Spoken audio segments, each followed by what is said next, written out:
Comienzo, inicio a este nuevo episodio de Hitos de la Historia. Hoy día vamos a hablar de un libro que comenzábamos con el autor que está junto a nosotros.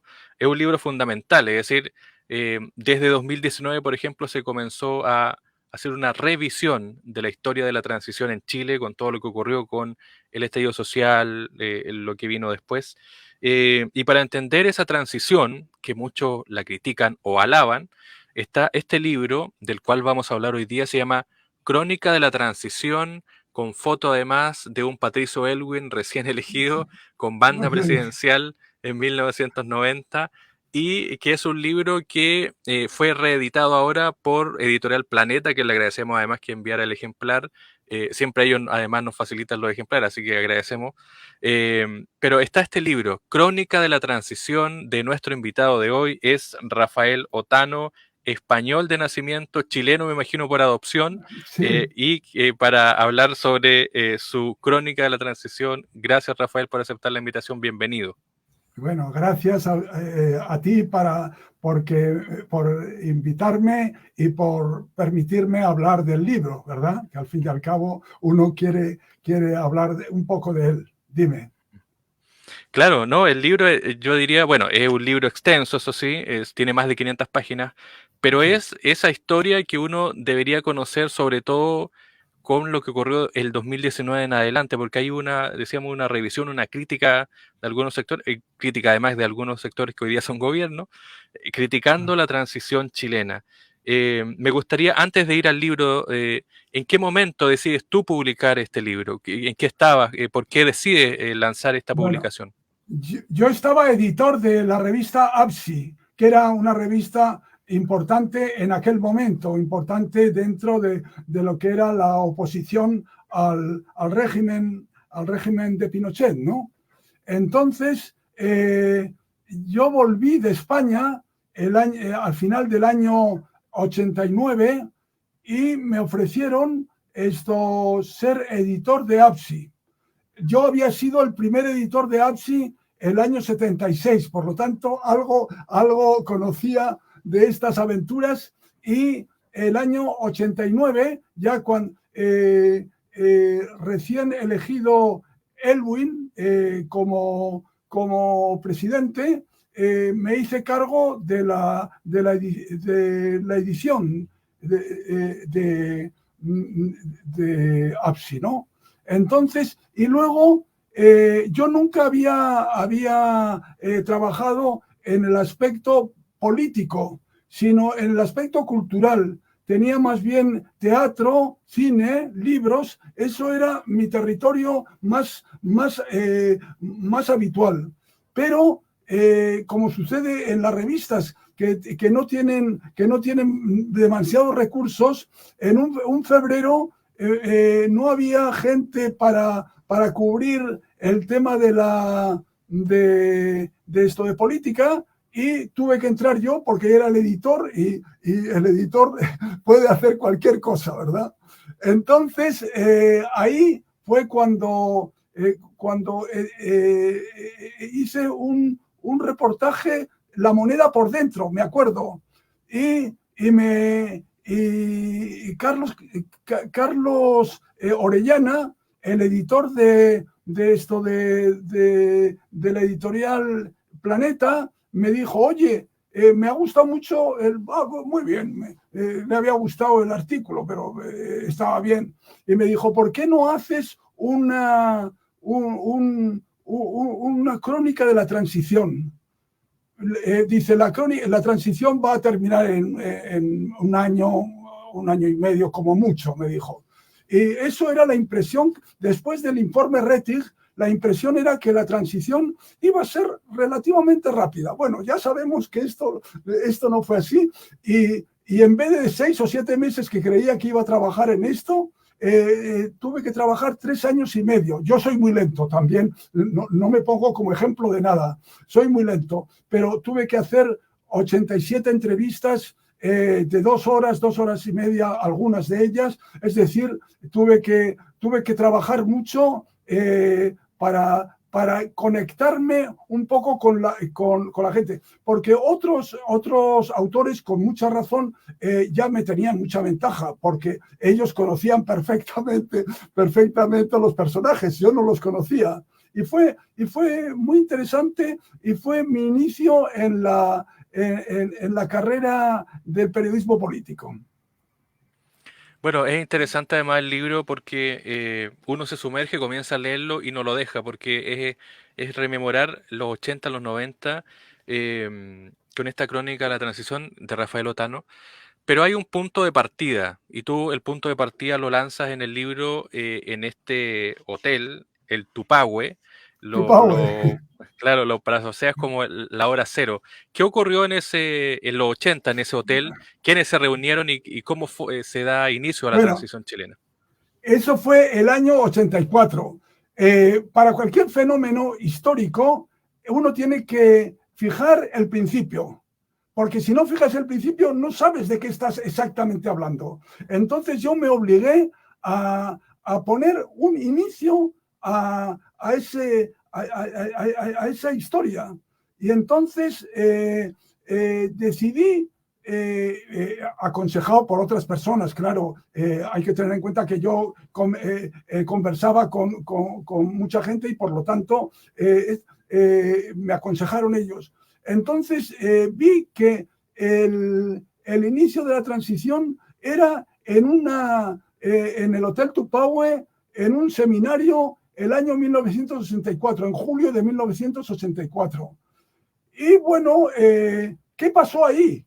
¿Por qué? Porque ahí Patricio Aylwin se jugó por algo que entonces era muy poco popular, que era que había que hacer una transición a través de la negociación, y por lo tanto había que aceptar la Constitución de 1980. No podía ser nada más impopular evidentemente, entre la oposición, nadie, porque se habían jugado en la calle. Había mucha gente, la generación del 80 se había jugado en la calle, y por lo tanto para ellos era un poco de decepción. Pero poco a poco el realismo político, que a veces no hay otro remedio, ¿verdad? El realismo político hizo que Aylwin, que parecía que tenía las de perder, tuvo al final las de ganar.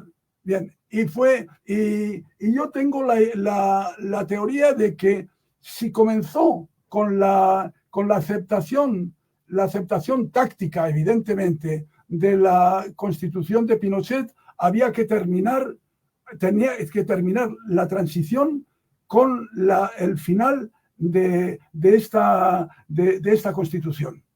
Eso sería más o menos lo que te puedo decir a tu pregunta. Bueno, a propósito, tú lo nombras ahí, como este gesto, ¿no es cierto?, que tiene Patricio Aylwin. Pero hay que recordarle a la gente que Patricio Aylwin no era un actor fundamental, por así decirlo, de la oposición. Después del 1973, como que había vuelto a la academia o había hecho trabajo, porque él Bien, era abogado además. era Es decir, abogado. no era una figura de la primera línea, como le gusta llamarle a los políticos que están ahí, sobre la marcha o que están activamente. ¿Cómo Patricio Aylwin termina siendo el candidato de la oposición, siendo que no era una figura fundamental, por así decirlo, de esta Bueno, nueva concertación? claro, Patricio Aylwin es un político, y el político siempre lleva en la sangre volver, ¿verdad? Efectivamente, él dejó durante un tiempo la política, y estaba un poco amargado porque creía que no habían operado del todo bien en la época de Allende, ¿verdad? En la época de la Unidad Popular. Que se podía haber arreglado de otra manera. Bueno, eso es siempre discutible, pero Aylwin se quedó muy amargado con ese tema, porque a él le tocó dar la cara ante Allende, y por lo tanto eso fue tremendo en aquel momento. Bueno, poco a poco fue volviendo, y había sido 7 veces presidente de la democracia cristiana. o 6 veces, y esta era la 7ª. Pero en la 7ª vez él opta por ser presidente de la democracia cristiana, y ahí gana, ¿verdad? Bueno, en ese momento en que gana la presidencia de la democracia cristiana, es un momento en que de nuevo se relanza a que ser presidente de Chile, ¿no? Bien. Bueno, hablemos entonces de este avance de la transición, porque claro, está lo que ocurrió en Tupahue, está también Patricio Aylwin, que comienza a rearmar las fuerzas, como dicen algunos, y de ahí está lo que hemos conocido ya históricamente como la concertación, que es este grupo de partidos políticos, de agrupaciones políticas que conforman este proyecto, por así decirlo, para primero ganar el plebiscito del 88, ¿no? Sí, claro. El plebiscito del 88 parecía que era una maniobra de Pinochet para legitimarse, ¿verdad? Para que no dijesen de él que a nivel internacional que no se había legitimado. Entonces parecía que era un puro trámite, pero poco a poco el trámite se fue haciendo más difícil y lo que parecía es que la democracia cristiana con el Partido Comunista, con el Partido Socialista, nunca se iban o con el Partido Radical, nunca se iban a entender del todo. Y en eso jugaban, lógicamente, con el gobierno de la época, ¿no? Jugaba con que no se iban a entender y por lo tanto iban a ganar con bastante facilidad. Pero aquí tenemos estos misterios de la historia, por lo cual se entienden todos. Es verdad que se entienden de muy a poco. Es decir, el 87 comienzan ya la democracia cristiana a ir cediendo. Y el 88 poco a poco hasta que termina también uniéndose el Partido Comunista. Ya cuando se oye el Partido Comunista quiere decir que prácticamente todo el naipe está terminado. Y ahí con la unión del Partido Comunista y con los distintos gente, y luego con el entusiasmo que se produce no solo la unión de los políticos, se impone un entusiasmo de la gente. ¿Y cómo se hace? Se hace a través de lograr la participación de la gente. La gente va participando. La gente se va sabiendo que el triunfo, si hay triunfo, es un triunfo de ellos, ¿verdad? Es un triunfo compartido. Y por lo tanto es muy interesante cómo la gente va teniendo cada vez un ideal propio de ganar. Y ganar es un elemento que se va haciendo colectivo. Y bueno, también es muy importante los cursillos que se fueron dando para hacer que la gente que iban a estar en los distintos, ¿cómo se llama? En las votaciones, ¿verdad? La gente que va a estar en las votaciones tuviese exacta idea de cómo operar, cómo era la ley, los derechos que tenían. Y eso fue fundamental. Entonces, es muy emocionante cómo el día 5 de octubre, me parece que fue, se produce gente que va a ocupar su lugar desde las 7:30 de la mañana, va a ocupar sus lugares. ¿Por qué? Porque saben que ahí se está jugando el futuro de Chile. Bueno, esto es una manera de explicar esa victoria, una victoria verdaderamente fenomenal de esto, cuando al principio parecía que ganar las tenía Pinochet.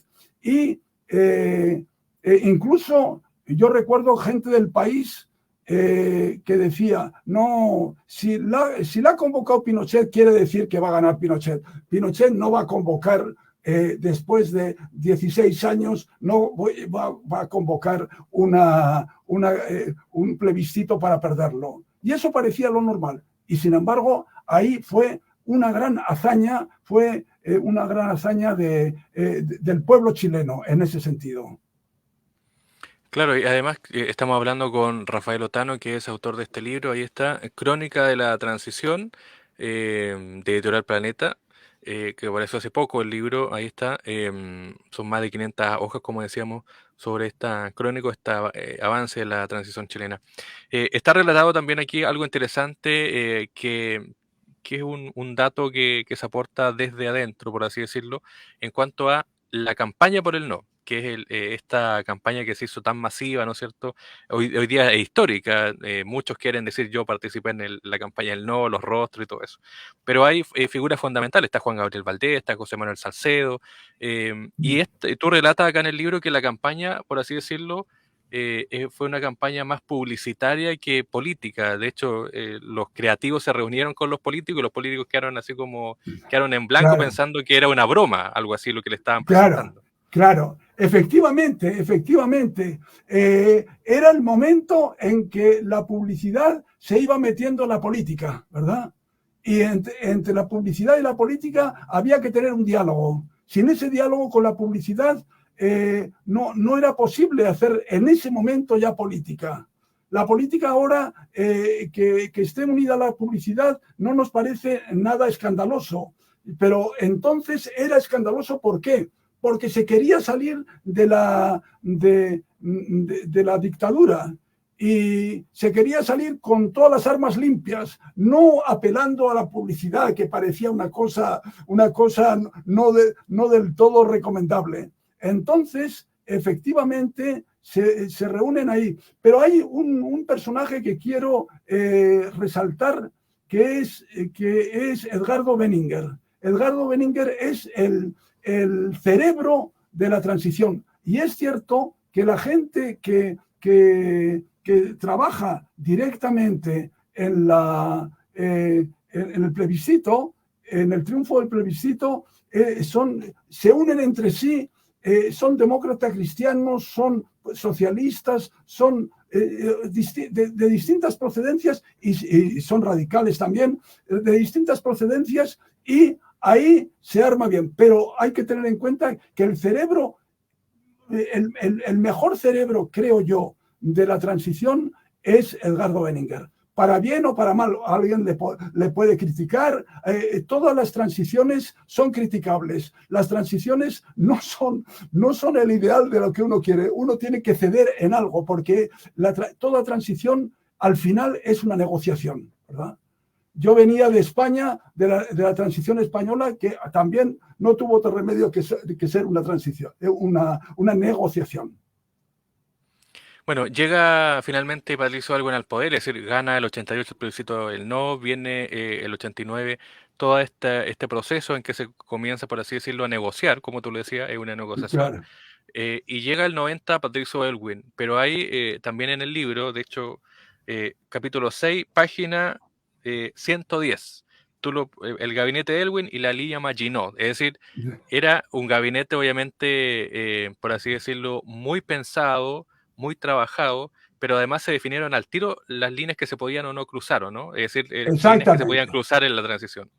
Exactamente, efectivamente, la transición, como pasa con todas las transiciones, pero especialmente en la transición chilena, no se pudo pasar ciertas líneas. ¿Por qué? Porque se venía de un gobierno que había tenido ciertos éxitos económicos, estoy hablando, ¿verdad? Y por lo tanto, ciertos éxitos, para no llamarle económicos, yo le llamaría macroeconómicos. Es decir, en lo macro le fue bien, pero en lo micro fue bastante desastroso. Es decir, la gente pobre de solemnidad, fue muchísima gente que tuvo que soportar el éxito, entre comillas, macroeconómico. Entonces, desde el comienzo, Elwin se enfrenta con este éxito que ante el mundo era muy importante. Era muy importante, ¿por qué? Porque ya la transición de Argentina y de Perú había sido desastrosa. Y precisamente, entre otras cosas, pero había sido desastrosa en lo económico. Y por lo tanto, una transición que no tuviese una cierta salida buena en lo económico era una mala transición. Y por lo tanto, se acogieron no se rechazó totalmente la política ni tampoco la economía, el esquema económico, que era lo que más la gente había votado precisamente contra el neoliberalismo. Bueno, el neoliberalismo no se terminó del todo, pero de todas maneras hubo un intento de humanizar ese neoliberalismo, ¿verdad? Estamos conversando con Rafael Otano, que es autor de este libro, Crónica de la Transición.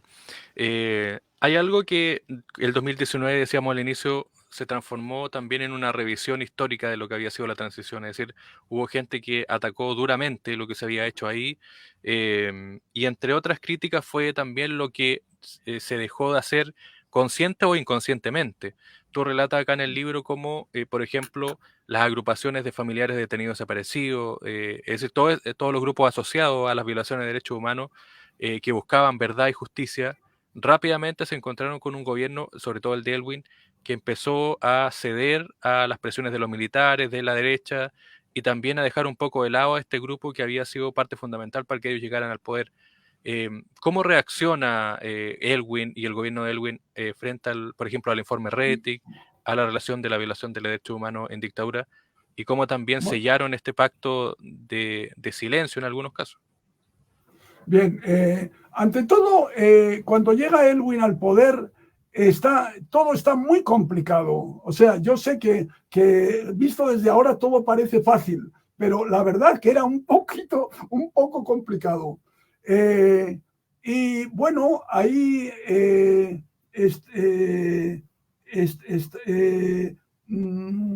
la idea era, los militares querían que en unos cuantos meses se terminase todo el cuento de los derechos humanos y aquí no ha pasado nada, fue una guerra, bueno, y no ha pasado nada. Bueno, ¿qué es lo que pasó? Que efectivamente todas las asociaciones en torno a los derechos humanos que se fueron creando, que se habían creado ya, entonces querían justicia, querían verdad. Y pero Elwin tuvo una cosa muy buena, que es crear el informe Rettig, porque muchos de los ministros no querían para nada que se hiciese un informe sobre todas las violaciones que se habían hecho contra la gente, persona por persona. Y durante 10 meses, me parece que fueron 10 meses exactamente, se crea y se desarrolla este documento, que es fundamental. Este documento cambia esto. Ahora, es poco. Quiero decir, en relación a las expectativas que había de la gente, no, sobre todo de los afectados por la muerte de sus deudos, lógicamente era muy poco. Pero hay que tener en cuenta que estábamos en una democracia, y en una democracia existe un parlamento, y el parlamento tiene mayorías y minorías, y eso hace que sea bastante difícil esto. Y luego hay una cosa que hay que señalar, y es que el oficialismo, es decir, los que oficialmente estaban contra Pinochet, resulta que se fueron acostumbrando a este momento que parecía tranquilo, y no querían demasiados cambios, ¿verdad?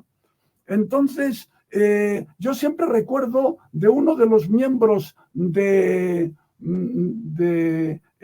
la Comisión Rettig que me dijo en una conversación que tuve con él, me dijo, mira, cuando íbamos el año 91, cuando íbamos a una reunión política, etcétera, al principio nos felicitaban mucho, decía, qué bien, pero dice, inmediatamente se imponía el silencio porque no había nada más que hablar. Es decir, la gente no quería profundizar. Estoy hablando de la gente política de izquierdas, fundamentalmente de centro y de izquierda. Entonces, había bastante miedo, en aquel momento bastante miedo. Y luego la gente quería tranquilidad, ¿verdad? Quería tranquilidad y no querían meterse de nuevo en problemas. Bueno, eso da una transición a medias, una transición que tiene muchos problemas y que se ha ido, yo decía ya antes, ¿verdad? Que la transición chilena se distingue por lo larga que fue, ¿verdad? Fue tremendamente larga. Y esa largura de la transición hace que pasen distintos presidencias y no se termina la transición. Y ahí está el intento de Lagos, de Ricardo Lagos, el 2005, de terminar con la transición con una nueva entre comillas, constitución. Pero en realidad era una constitución parcheada y la gente ya quería una constitución nueva, un nuevo pacto social. Y desgraciadamente no se ha dado un pacto social. No se ha dado un pacto social desde un punto adecuado. Hay algo también que se ha hablado, que es el rol en materia de seguridad, y que hay por lo menos dos marcas en ese periodo del inicio de la transición. Uno, que es la muerte de Jaime Guzmán, que es el artífice de esta constitución que tú dices, y el secuestro de Cristian Edwards, hijo de Agustín Edwards, dueño de El Mercurio. Y menciono esos dos temas porque ahí justamente Elwin lo que hace, o el gobierno lo que hace, es crear esta denominada oficina, donde está Jorge Burgos, Marcelo Chilling, que son, por así decirlo, también los artífices de desarticular a todos estos grupos paramilitares o de todos estos grupos que estaba el Frente Patriótico Manuel Rodríguez Autónomo, etcétera, etcétera. También es interesante eso, porque es desarticular también a tus aliados, a la gente que te apoyó en algún momento para llegar al poder. Claro, es efectivamente, las transiciones tienen estas contradicciones, ¿verdad? Que al que te ha ayudado, tú ya no puedes ayudarle más, ¿verdad? ¿Por qué? Porque hay un límite. Las transiciones están siempre limitadas. Bueno, y en el caso, sobre todo del asesinato de Jaime Guzmán, lo que ocurre es que lo mismo que ha pasado ahora con los del Frente Amplio, no venían dispuestos a perseguir, no venían dispuestos a atacar el crimen, ¿verdad? Sino sencillamente venían para ser los buenos de la película. Y la verdad que para este gobierno puede ser bueno de la película, pero nunca puede ser del todo bueno de la película. Y ahí efectivamente con el asesinato de Guzmán viene una reacción en que hay que hacer algo, hay que prevenir, hay que ver cómo los que están en la otra parte hay que convencerlos de que en esta nueva etapa no se les va a permitir cualquier tipo de acciones, ¿no? Estamos conversando con Rafael Otano, él es periodista, autor de este libro, lo mostramos ahí, como decíamos, con Patricio Elwin, esta foto icónica, ¿no es cierto?, en este auto icónico además de los presidentes de Chile. Hay algo que atañe justamente a tu profesión, que es el periodismo. Tú lo relatas acá, que es también, tú haces un análisis y haces una descripción ahí de lo que ocurrió con la prensa, página 300 para los que van a leer el libro, bajo el signo del Mercurio. ¿Cómo, claro, cómo se vio el tema de la prensa? Porque hay que decir que al inicio de los 90 había una diversidad de ideas y de medios muy grande. Quizás hoy día eso ha cambiado drásticamente. Estaba Apps, estaba Análisis, estaba Causa, estaba La Época. Pero finalmente el mismo gobierno y las mismas autoridades, las nuevas autoridades, tú decías, se dejan también influenciar o permiten que estos grandes grupos editoriales, periodísticos, sigan manteniendo su poder. Claro, bueno, vamos a ver.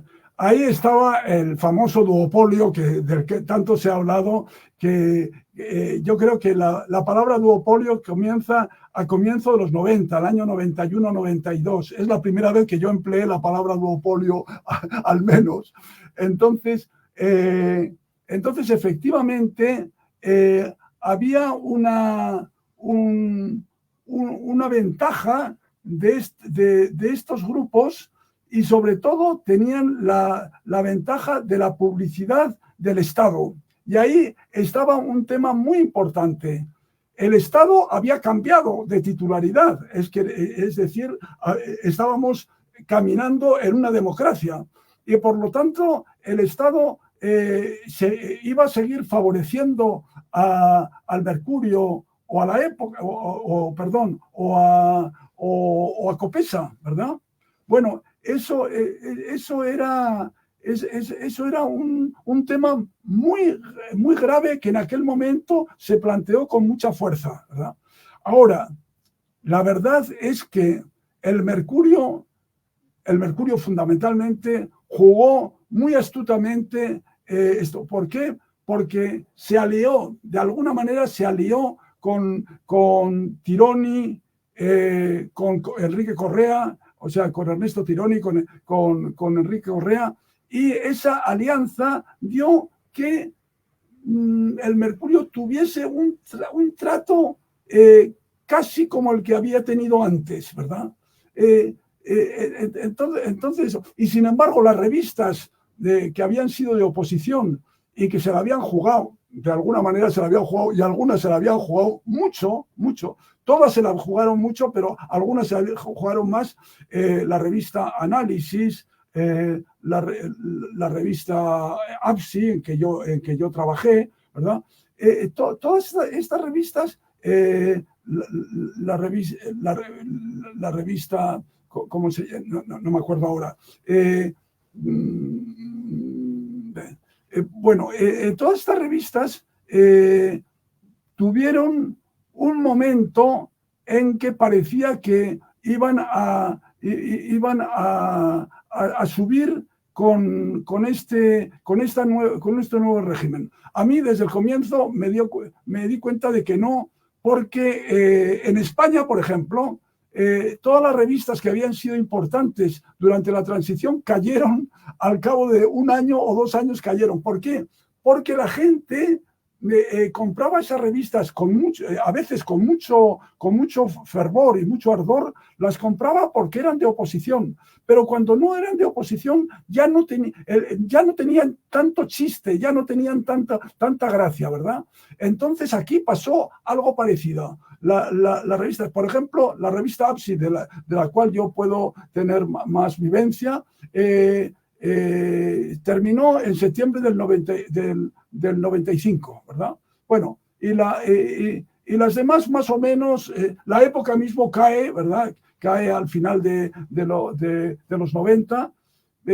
Todas estas revistas tienen un mal final, ¿verdad? Y le acusan un poco al gobierno, o mucho al gobierno, de que no había tenido una política de amparar a sus propios partidarios y a aquellos que habían hecho todo lo posible para que ellos llegasen al poder, ¿verdad? Porque claro, al fin lograron el poder gracias en parte a lo que eran los medios de comunicación de oposición, ¿verdad? Que fundamentalmente eran revistas. Eran revistas.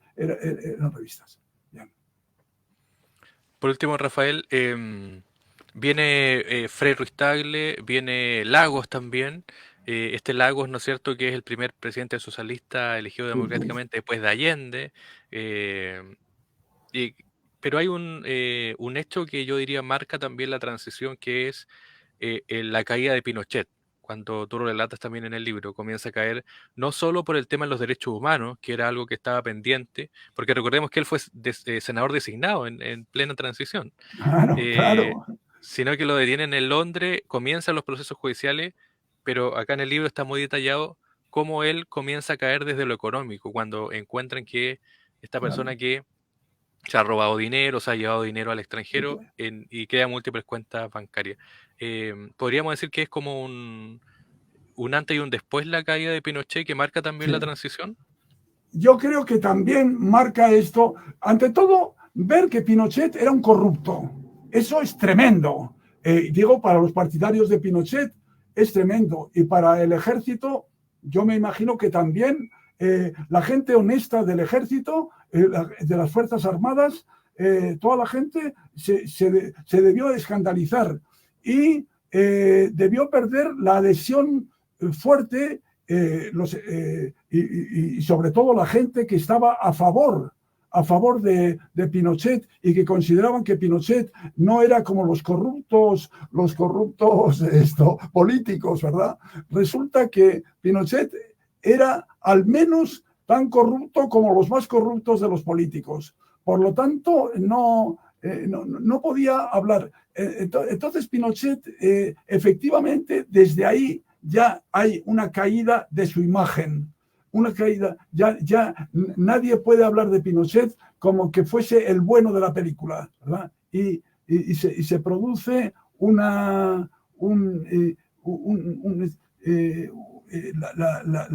bueno, ya había sido la caída con la detención de Pinochet, ¿no? La detención de Pinochet en Londres ya fue un comienzo de una caída, pero todavía parecía que Pinochet era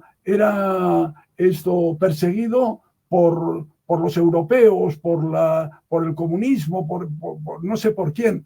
Entonces, pero ya cuando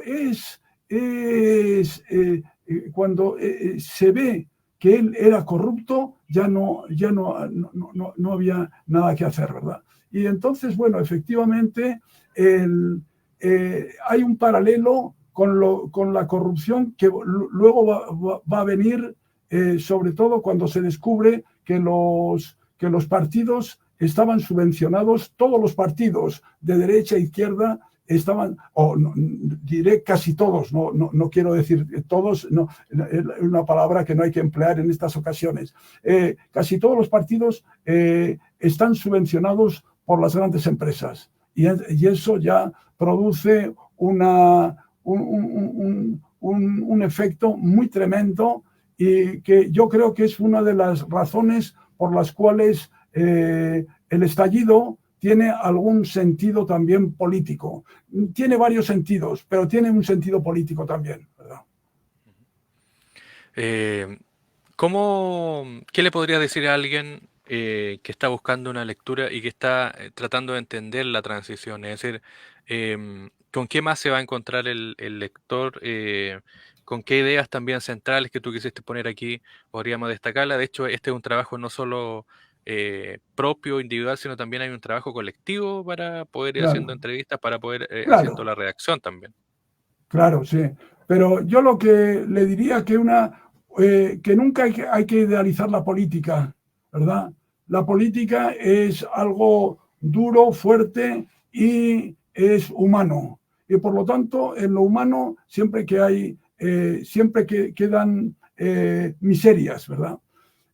Pero al mismo tiempo hay que ver que especialmente una transición es lo que se dice la palabra transición, es un paso de un lugar a otro. Y en este paso de un lugar a otro, en este paso de una dictadura a una democracia, hay muchísimos matices que se van armando. Entonces, yo creo que hay esta transición, hay que tener en cuenta que las transiciones son imperfectas por definición.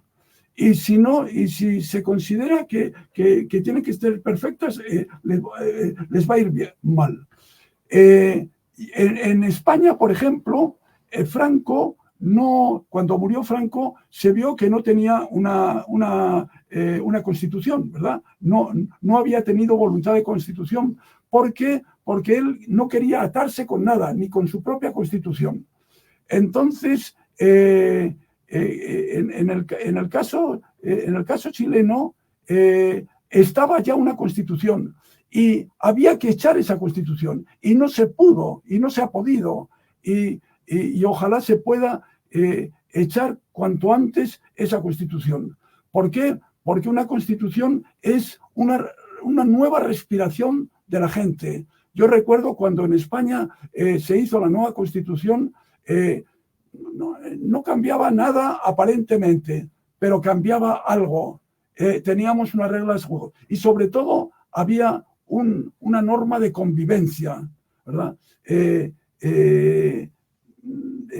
Estas normas de convivencia que son fundamentales. Bueno, eso es lo que le diría a la persona y sobre todo que tuviese en cuenta que la política es una política de imperfección, pero es una política de negociación, de continua negociación. Y si alguien quiere una cosa perfecta, no sé a dónde se tendrá que ir, pero de todas maneras no se tiene que meter en la política. Ahora, la política es el gran momento de la negociación, el gran momento de mirarnos los ojos unos a otros. Y en ese sentido es un gran trabajo, es una gran labor. Y viendo lo que ha ocurrido durante los últimos 5 o 6 años, conociendo y escribiendo este libro, viendo lo que ocurrió en la transición, viendo lo que ocurrió en la dictadura, ¿esperabas lo que ha ocurrido durante los últimos 5 o 6 años con lo que tú decías, por ejemplo, queríamos constitución, tuvimos 2 procesos rechazados, hubo gobiernos de derecha y el último gobierno de derecha fracasó dramáticamente, le pusieron la lápida rápidamente al último gobierno de Sebastián Piñera. Hubo gobierno joven y finalmente ha sido, no quiero utilizar una palabra dura, no quiero decir fracaso, pero sí no ha cumplido las expectativas. ¿Esperabas todo eso tú como un analista de lo que ocurrió en la política chilena? No, debo reconocer que no. No eso. Hombre, yo creía que la política chilena no había que idealizarla, evidentemente, pero había muchas señales por las cuales anarquistas, etcétera, se veía que había muchas señales que llamaban a alerta, ¿no? Pero nunca creo yo pudimos ver. Ahora, lo que me llama la atención es los que estuvieron a favor, los intelectuales que estuvieron tan a favor, ¿verdad? Y los intelectuales que dijeron que esta era su causa, era su Revolución Francesa, cosa que es ignorar mucho lo que era la Revolución Francesa, por cierto. Entonces, efectivamente, yo no ignoré, pero después, cuando comenzó ya esto, además a mí me tocó vivir en la esquina misma donde hubo más atropellos y donde hubo más dificultades, vivía. Pero la verdad es que en ese momento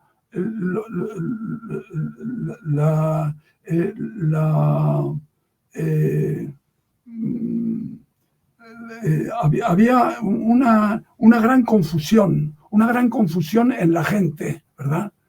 Entonces, y aquí está quién, cómo, por qué se hizo esto. ¿Fue una cosa puramente espontánea? Es uno de los argumentos que se da. Esto fue una cosa deliberada, es decir, que hubo todo un plan. Es otro eso.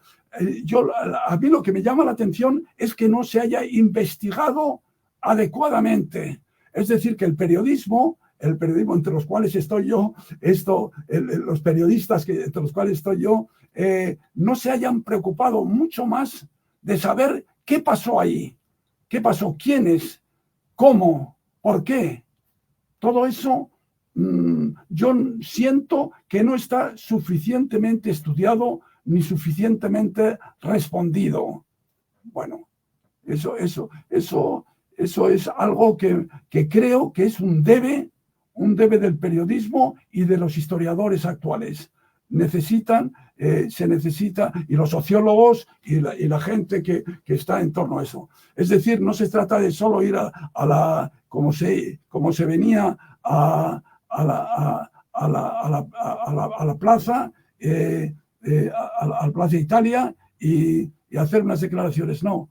Era mucho más. Había que estudiar. La gente tendría que haber estudiado 2 o 3 años sobre lo que pasó ahí, ¿verdad? Yo creo que eso merece la pena saber. Y luego estaba la idea de la segunda transición. Es decir, como sucedió en España con Podemos, con el partido político Podemos, ellos querían una segunda transición, la buena. La mala la habían hecho los otros, los perversos eran los otros. Eso. Entonces, lo cual es cierto, siempre que hay que hacer una nueva visión. Pero la verdad es que esta segunda parte gloriosa, haciendo que los demás aparezcan como los malos de la película, no corresponde para nada. Bueno, yo creo que el